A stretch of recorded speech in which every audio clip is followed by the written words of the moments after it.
காளிதாசு ஓய் வர வர இப்போ செருப்பு எல்லாம் ஒழுங்காவே வரமாட்டேங்குது. செருப்பு நல்லா தான் இருக்கு.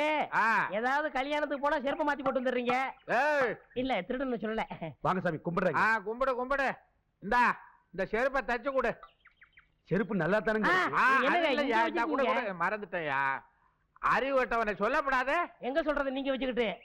இசைக்கு அழகு பார்க்காம சட்டு புண்ணு தச்சு கொடு. கழுத செருப்ப. கழுத செருப்பு பின்ன என்ன குதிரை செருப்பா? காளிதாசே, செருப்பு தானு கேவலமா பேசாத. சிம்மாசனத்தை உட்காந்துக்கிட்டு இந்த தேசத்தையே ஆண்டிருக்கு செருப்பு.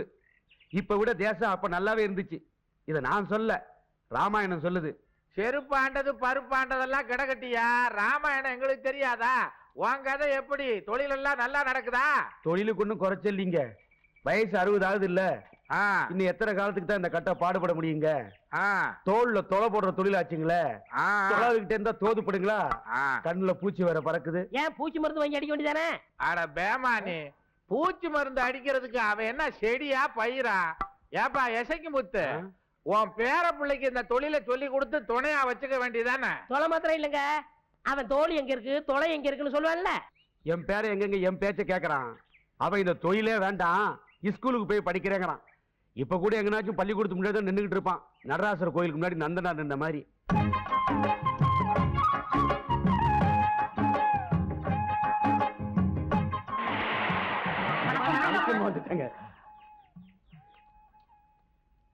வணக்கம்மா. அம்மா, இந்த கிராமத்துல ஏராளமான புறம்போக்கு நிலம் கிடக்கு. அதை பட்டா பண்ணி கொடுத்தீங்கன்னா இது பயிர் பண்ணி வயிறு பழைச்சுக்குவோம். இதுக்கு முன்னாடி எவ்வளவோ மந்திரிங்க வந்துட்டு போயிட்டாங்க. காலில் விழுந்து மந்தாடி கேட்டங்க, ஆகட்டும்னு சொன்னாங்க. இது வரைக்கும் ஆனபாடு இல்லைங்க. எங்கெல்லாம் புறம்போக்கு நிலம் இருக்குது, ஆத்து பாசனம் வேணுமா இல்ல ஏரி பாசனம் வேணுமா, இதையெல்லாம் தெளிவா எழுதி என்கிட்ட கொண்டு வந்து கொடுங்க.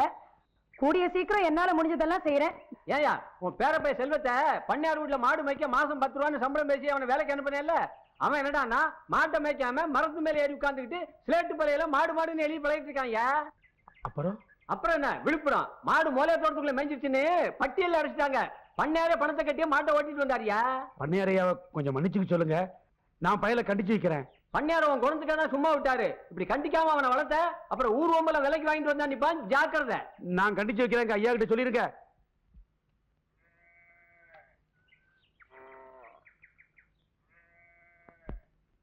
ஏன்டா தவிட்டுக்கு வாங்கின பயல மாட்டை ஒழுங்கா மேய்க்காம பாடம் படிச்சுக்கிட்டு இருந்தியாமே? நான் மாடெல்லாம் மேய்க்க மாட்டேன் தாத்தா, நான் படிச்சு பெரிய ஆளாக போறேன். பல்ல உடச்சு படுவா ராஸ்கல். பிறந்த உடனே ஆயி அப்பன முழுங்கின பய பொழப்புக்கு வழியை பாப்பியா? அதெல்லாம் முடியாது தாத்தா, நான் படிப்பேன் படிப்பேன் படிப்பேன். நில்லுடா, நான் வர மாட்டேன் போ. வயசாயி போச்சு, என்ன ஓட வைக்காத உன்னை கொண்டு விடுவேன் ராஸ்கல். அதெல்லாம் முடியாது போ தாத்தா. சொல்லுவேன். இந்த பையனை ஏன் அடிக்கிற நீ? அம்மா, அந்த பையன் பள்ளிக்கூடத்துக்கு போனோம்னு சொல்றான் அதானே? இத பாருப்பா, இந்த காலத்துல பிள்ளைங்க எல்லாம் பள்ளிக்கூடத்துக்கு போறேன்னு சொல்றதே ஆச்சரியம். போறேன்னு சொல்ற பையனை நீ ஏன் தடுத்து நிறுத்துற? இவன் படிச்சு நாளைக்கு பெரிய ஆளானா உனக்கு தானே பெருமை. அதுங்காட்டி ஆளை தின்னுடுங்களே வறுமை. அழகா பேச கத்துக்கிட்டு இருக்கிற, அந்த அளவுக்கு நல்லா சிந்திக்க கத்துக்கல. இத பாரு, உன் பரம்பரை தொழிலை தான் உன் பேரனும் செய்யணுமா?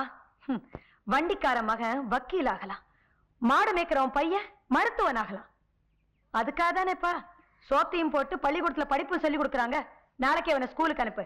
மிஸ்டர் சாஸ்திரி, இந்த பையனை நாளைக்கு ஸ்கூலுக்கு சேர்க்க வேண்டிய ஏற்பாடெல்லாம் நீங்க செய்யுங்க. ஸ்கூலுக்கு போறியா? நல்லா படிச்சு பெரிய ஆளா. இத பாரு, மாசம் முழுக்க உன் பேரன் வேலை செஞ்சா உனக்கு எவ்வளவு பணம் கிடைக்கும்? 50 ரூபா வருமுங்க. அந்த 50 ரூபாய அடுத்த மாசத்துல இருந்து நான் உனக்கு கொடுக்கறேன். இவன் படிக்கிறத நீ தடுக்காத, புரிஞ்சுதா? பள்ளிக்கூடத்துக்கு போறியா? நல்லா படிக்கணும்.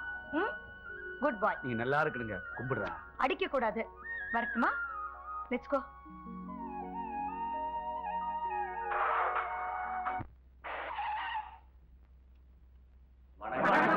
வணக்கம் வணக்கம் வணக்கம்.